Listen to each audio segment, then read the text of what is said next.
Well, my don't hate affair with Greatex lasted all of one video because I'm back to hating him pretty much. His last video, I mean, it's just back to the same stuff that caused our arguments before. He didn't sing "Don't Worry, Be Happy," you know, "Don't worry, be," but it could have just been the same thing. He uses the word magic, talks about sunsets, and concedes that he was a nihilist at whatever, 6 years old or something.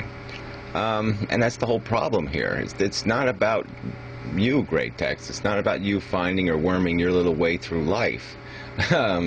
All of this stuff has consequence because there's going to be a future. You know, there's 7 billion people in the world, and tomorrow there's going to be 7 billion people. Even if you drop dead, people still say there's 7 billion. They're not going to say, oh no, Greatex is dead, so 6,999,000, and go through that whole smear.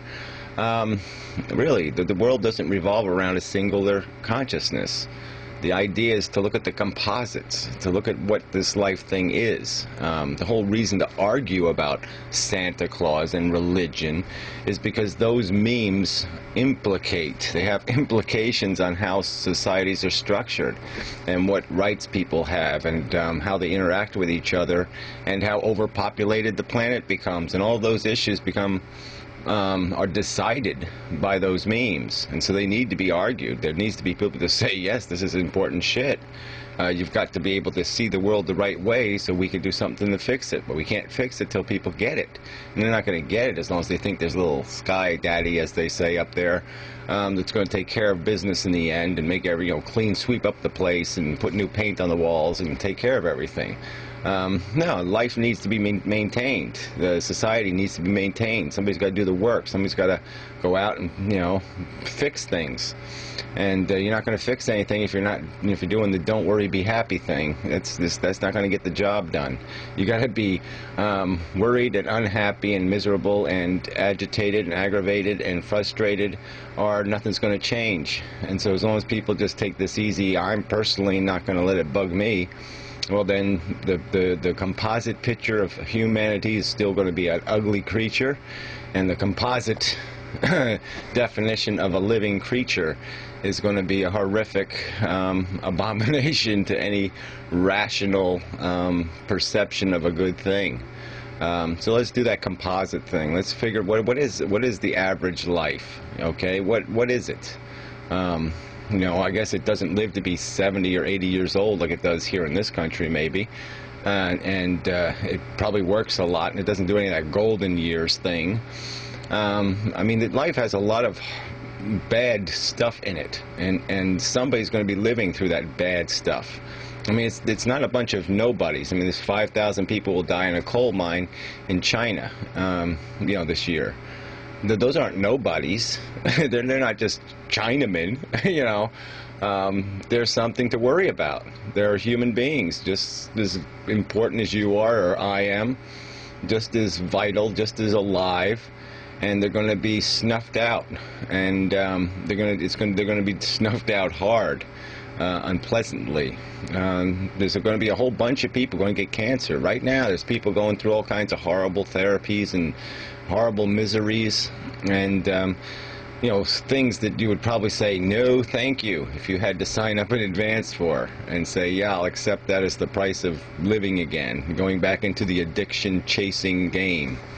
It isn't a game. I mean, we call it a game, but it's not like a game that you play, a little card game or a little board game, and if you lose, you don't bleed, and your blood doesn't pour out of your body, and you don't go through horrible pain.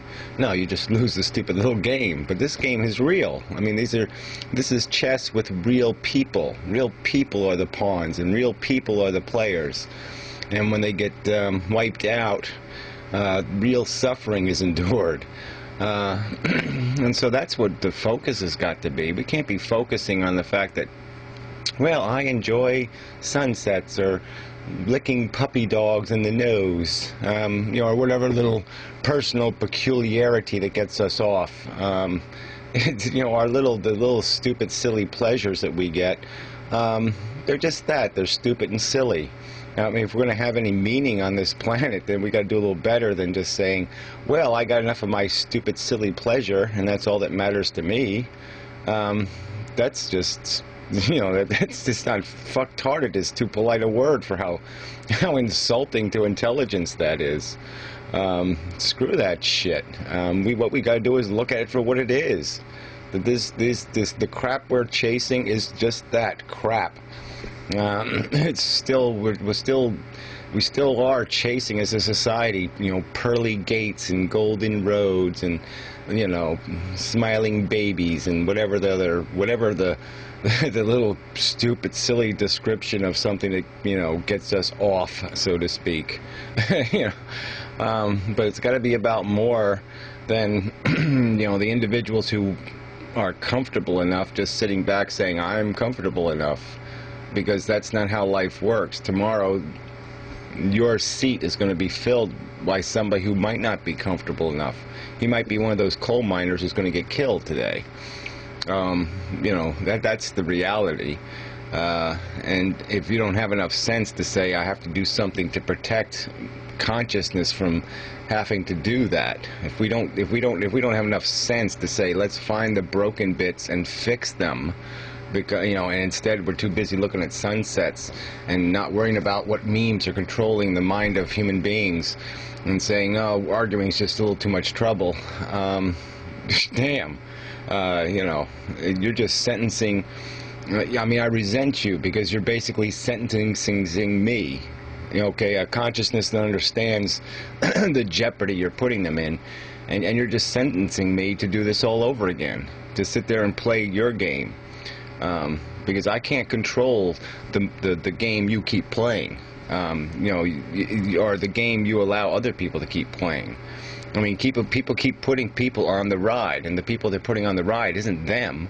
No, it's a unique new consciousness. And they don't have any respect for that reality, that it might be a consciousness doesn't think the ride's worth riding. And so what are they going to do about that? Well, they're not going to do a damn thing. They're going to go look at the sunset and say, well, I'm fucking happy. I don't give a damn if the damn brat isn't. It's not my fault. It is their fault. I mean, this stupid bitch in this country says 14 kids, no husband, no house, no nothing. What right does somebody have to sit there and say I'm going to impose life on 14 people, but I'm not going to make sure I can provide for them. I'm not going to even make sure that they're given a you know, at least a fair start in life of at least having good health. You know, I'm going to basically sentence them to bad health and a bad upbringing. What the hell is that's like a heinous crime? That's more. You might as well be a serial killer. I mean, you have such contempt for other people's rights if you're going to put them in jeopardy. And we do this shit all the time. We're living our lives exploiting other people, and we do it because, okay, it's, you know, it's easier to just go with that sunset, the sunset of Walmart, the little happy store. Yeah, it's easier because it's cheaper and it's more economical and it's more all this stuff for us personally. But the composite result, the end result, the net effect is bad. Okay, it puts people in jeopardy. It abuses people. And we've got to be intolerant at some point or it's not going to change. I mean, people have to be intolerant. They have to say, no, I don't accept this. I won't accept this. I don't have to accept this. And we've got to start declaring a crime a crime. And in my opinion, it is a crime to promote this living thing until you've got it nailed, until you know you can guarantee somebody something. You got no right to put somebody in that chair and say you're going to ride this ride, whether you like it or not. I mean, what the hell is that crap? I mean, it is just such an imposition, and it's the same imposition. They're doing it for their own satisfaction, their own gratification. So it is no better than a murderer who says, well, I'm going to rape and kill a 13-year-old girl because it pleases me. Okay, because they get off on it, because it's like watching a sunset, and they don't care about the consequence. They don't care about the expense of their happiness.